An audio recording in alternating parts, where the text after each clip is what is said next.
بسم اللہ الرحمن الرحیم۔ السلام علیکم ورحمۃ اللہ۔ پریشانی اور مشکل کے وقت یہ دعائیں پڑھنا مت بھولیں۔ دعائیں کیا ہیں پڑھیے اور یاد کر لیجئے۔ صلی اللہ علی محمد 100 مرتبہ پڑھیں۔ استغفر اللہ 100 مرتبہ پڑھیں۔ سبحان اللہ 100 مرتبہ پڑھیں۔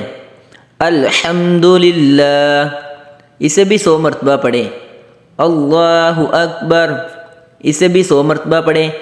لا حول ولا قوة الا باللہ 7 مرتبہ پڑھیں۔ الحمدللہ رب العالمین 7 مرتبہ پڑھیں۔ اللہم اغفر لی 11 مرتبہ پڑھیں۔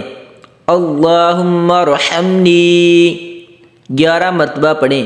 اور ان اللہ لعفو غفور اسے آپ 7 مرتبہ پڑھیں۔ کسی بھی قسم کی مشکلات آپ پڑھیں تو آپ یہ دعائیں لازمی پڑھیں۔ اللہ پاک کے فضل و کرم سے وہ مشکلات دور ہو جائیں گی انشاءاللہ۔ اللہ پاک ہمارا حامی و ناصر ہو۔